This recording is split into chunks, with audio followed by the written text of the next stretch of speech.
A question that constantly comes up on my channel and around the interwebs in general is, what is an MMORPG? Sure, people know it's a kind of video game that's online, but what actually is an MMORPG? My goal is by the end of this video to answer that question for you by utilizing a number of high-profile sources and experts, market analysis, and doing some reverse engineering on some classic pioneer MMORPGs. In the end, MMORPG might mean something different to you than it means to me, but we might end up mostly on the same page, and that will help us in the end, I think. A better educated market means that developers have to make better games. For those already asking what's the point of the video, who cares about defining a term or what it means to somebody? Well, terms without meaning lose meaning, and if you aren't careful, the wrong people will start utilizing the terminology for the wrong reasons. Whether that be the MMOs with a max player count of 4 to 16 players springing up, or even the ones that are playable supposedly offline. If we don't properly define what an MMORPG is for ourselves, then other developers or suits will, and in the end, that doesn't really help us.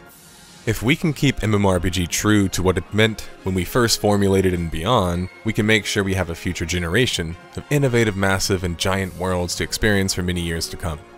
We will be using a timeline to describe how things were started before properly defining what an MMORPG is. If you're already familiar with the timeline of things, or just interested in hearing the definition, feel free to skip this part and go straight to the definition.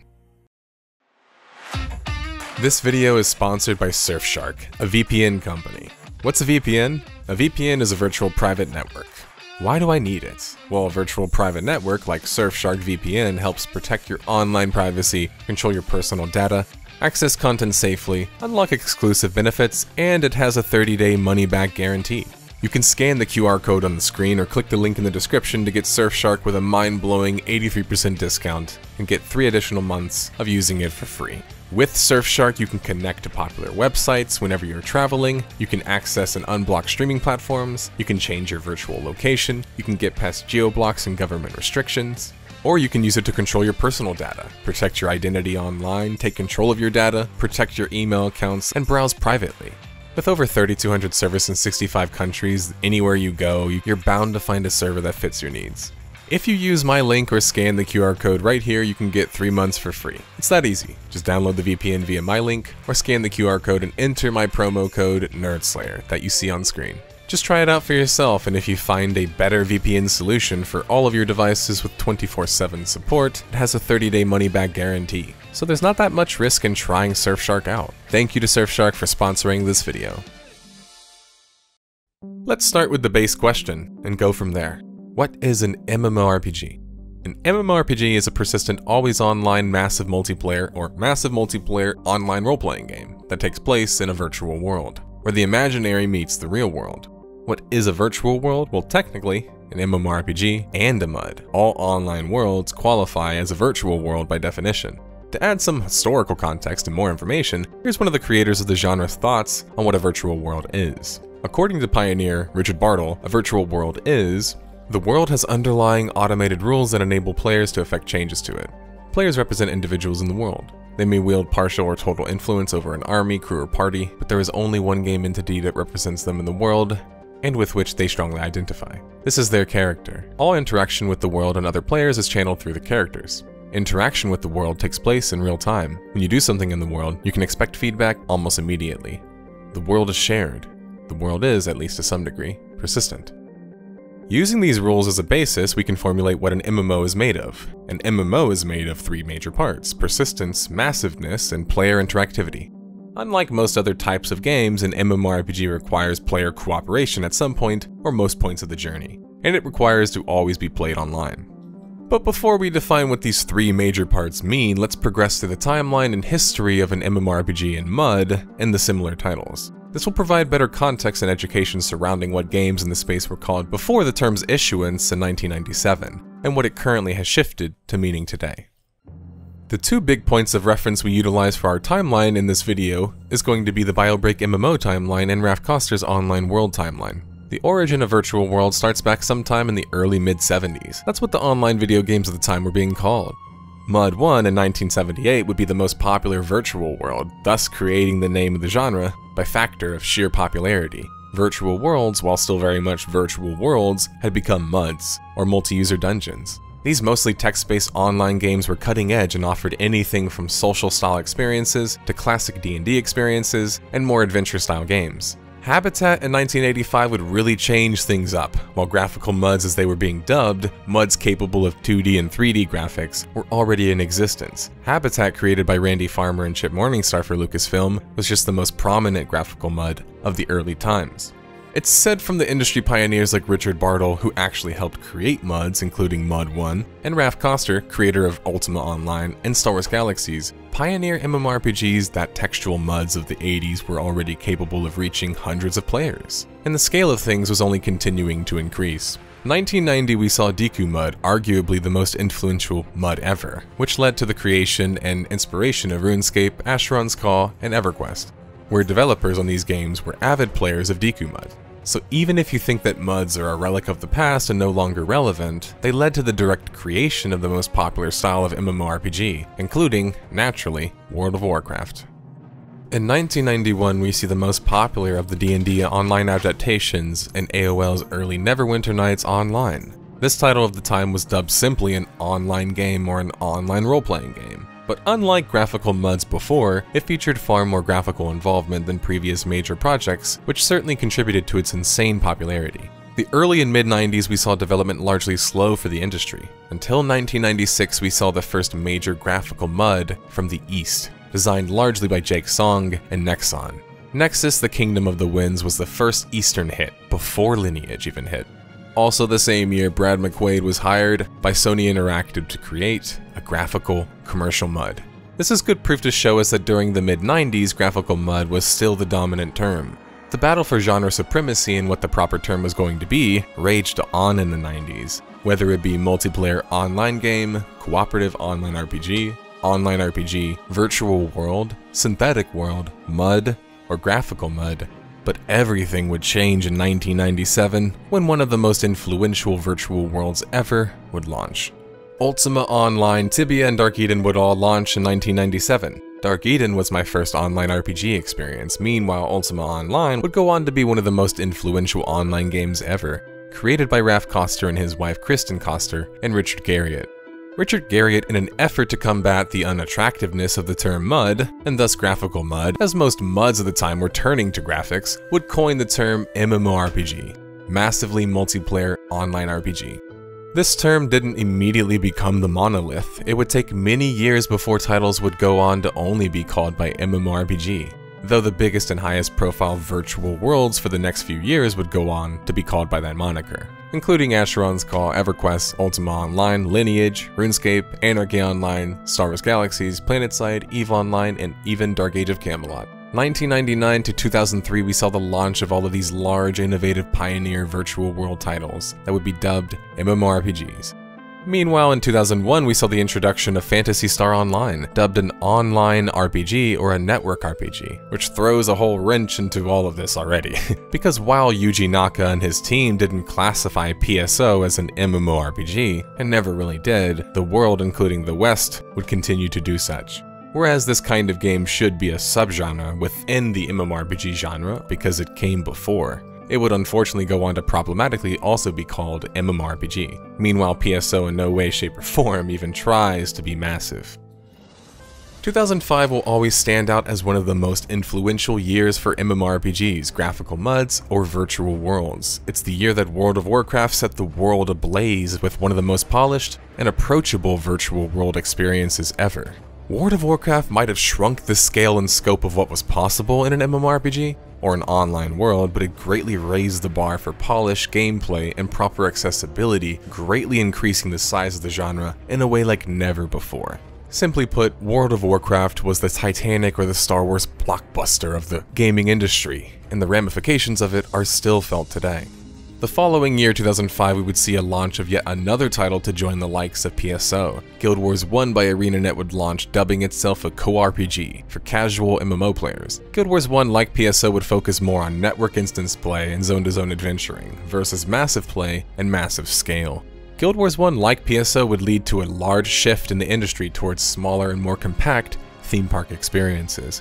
We'll talk more about MMORPGs and the titles like Guild Wars 1 and PSO on the next definition video that we're going to put out, so stay tuned. But the quick and skinny is that MMORPGs came before MMORPGs naturally, but only a few years. They were a bit of a forgotten genre, often misnamed as MMORPGs. MMORPGs like PSO, SWTOR, and Guild Wars 1, and the original one, Neverwinter Nights AOL, could be entirely played solo or mostly played solo, and more played like a multiplayer RPG experience with friends, versus a massive world present in an MMORPG. If it's not massive, it's an MMORPG, at least that's a good way to look at it, and that's not an insult, as there are clear advantages to shrinking your scale, like graphics and gameplay most obviously. Fast forward another 5 years from there, and by 2010 the majority of virtual worlds now very clearly in a way called MMORPGs have shrunk in size and scale while simultaneously trying to appeal to more players. Some of the games like Global Agenda and APB feel more like lobby games capable of being played without ever leaving the city hub. This had positives as seen with SWTOR, which would come out the following year, raising the bar on story content possible in an online game, having more of a focus on online RPG experiences versus the massive ones, but the negatives start to happen with the industry as a whole. Shrinking expectations, and in many cases like SWTOR, the game just functions far better when it's not trying to be massive in the first place. From 2014 on, we see the last highest profile ambitious MMORPGs in development release with the likes of WildStar and ArcheAge. These are two of the largest high profile and risky virtual worlds attempted of the last decade.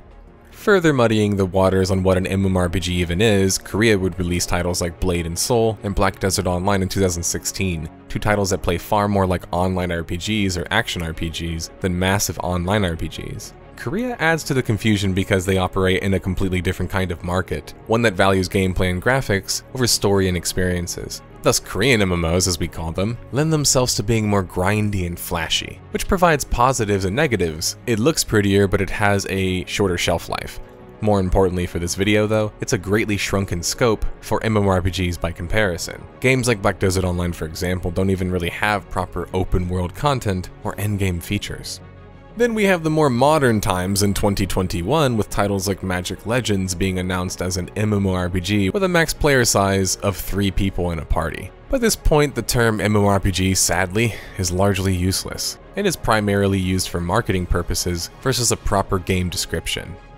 When MUDs became MMORPGs, we lost a lot of the proper identification and subgenres that already existed when properly labeled. Just look at the wiki page for an example. This creates even more problems because you can see now with how MMOs are classified today. There's little to no nuance between a game capable of 16 players calling itself an MMORPG and one capable of 1600. They're both just called MMORPGs, which greatly devalues the name and the terminology. We've nearly forgotten in the virtual world sphere what a truly massive online title really is. And if we don't try to reclaim what an MMORPG even is and define it for ourselves, since nobody else did, including the creator, we won't get the same ambitious, innovative, and giant MMORPGs and graphical MUDs that we saw at the turn of the century. Now that I've made it through the timeline and you guys have a better understanding of the history behind the word MMORPG and MUD, let's actually try to properly define the word MMORPG, since even the creator himself didn't properly do that. An MMORPG stands for Massively Multiplayer Online RPG, but what does that even mean? Instead of trying to define that, I have 3 parts I already referenced on what I believe make up an MMORPG: persistence, massiveness, and player interactivity.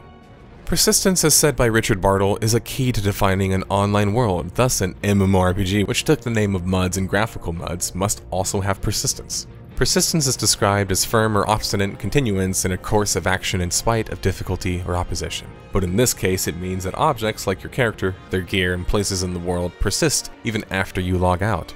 This is a key rule of an online world versus just a multiplayer game. Just like in our world, when you go to sleep, things don't just cease to move or exist, unlike shutting off your favorite single-player RPG. And technically, partial persistence does still count. Massive is probably the most difficult part of the big 3 to describe, because technically it was never properly defined in the first place. When Richard Garriott coined the term, he more likely was focused on the strength of the marketing and broad appeal that came with the word massive, versus thinking how many players or to what scale that actually entailed. Massive is such a subjective thing on top of it all. What feels massive to someone might not feel massive to somebody else, and no, that's not a size joke. I just mean when you walk into a room, 5 people might feel massive for you, just like it does for me sometimes. Meanwhile, who in an MMO would say 5 people is massive? And also maybe 5 people doesn't feel massive all the time depending on the size of the room that you're in, right?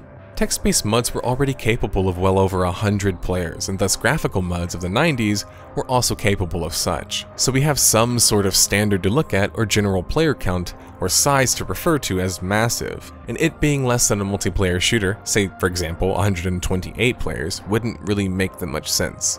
Whatever the exact number is for you, my number personally is a little bit closer to 1,000 players. As long as it's a few hundred players, you're probably in the right ballpark according to the market and the inception of the term. Massive can also stand for the scale and the world itself. Think of the colossal sizes of the early MMORPGs like Ultima Online, Asheron's Call, and Anarchy Online. The size of MMORPGs throughout the years has only continued to shrink. And there has to be a serious question of what constitutes massive, lest the whole basis of the genre sort of fall to the wayside. Player interactivity might seem complicated, but it's actually one of the easier terms to explain. Imagine needing to go to the grocery store, and what player, or in the real world, person interaction that would include. You talk to someone upon entering, probably, or at least say hello. You also talk to the cashier briefly. When doing something as simple as grabbing groceries, you're interacting with other players, or people. Since video games consist of more than just shopping at a store, we can use other examples, such as wanting to kill a high-level boss that requires a group and proper coordination. MMORPGs by nature, since their graphical and textual MUD days, have been about working together to adventure or defeat difficult enemies.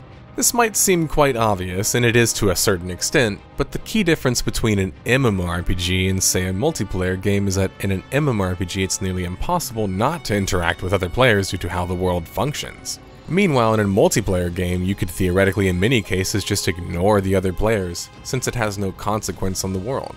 Imagine that same trip to the grocery store, except everything is automated, including all of the workers. That might sound like a good thing in the context of a grocery store, but for making an online world, or a game where you want player interactions to actually happen, because technically speaking, without proper player interactivity, MMORPGs are a worse game in every facet when compared to other genres. They have the worst combat when compared to strictly action games. They have worse story when compared to story-based RPGs, and they have worse visuals than both of the former examples. MMORPGs' magic comes from the players socializing and working together, creating those emergent gameplay experiences. Thus, I believe it's a pillar of defining what it means to be an MMORPG.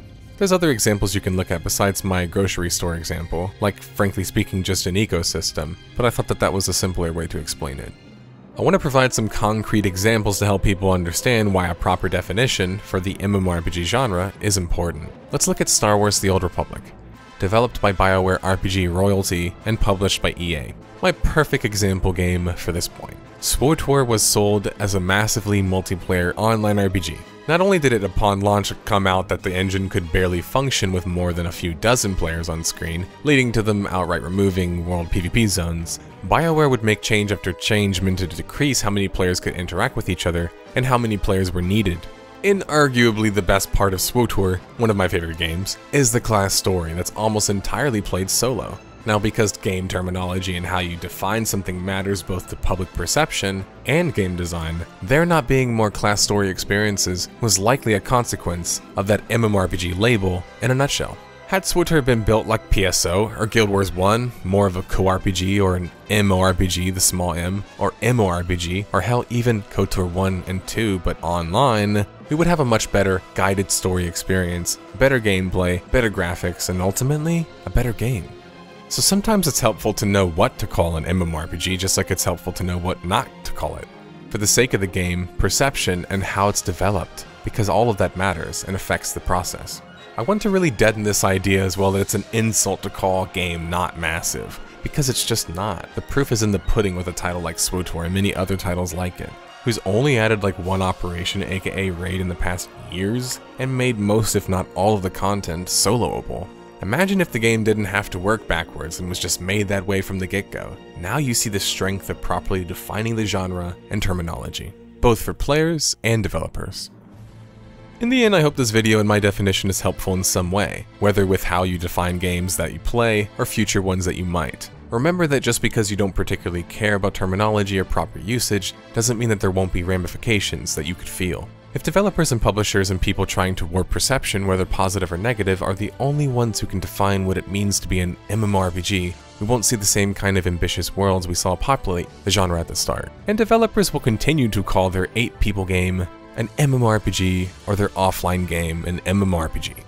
We won't satisfy the many possible desires and wants in a world as well if we keep making the same broad appealing and less massive worlds.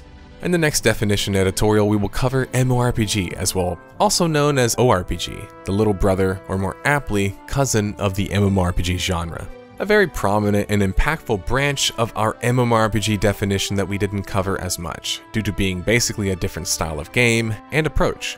One that covers the likes of Guild Wars 1, Path of Exile, Diablo 3, SWTOR, Destiny, Monster Hunter, and Phantasy Star Online, made famous, but has been largely forgotten in favor of its cousin's more attractive genre tag, or replaced with the insanely unhelpful MMO light term. But that's an argument for another time, and I can hear my voice literally quitting on me right now because I'm still recovering from being sick with COVID. So for now, detectives, thanks for watching.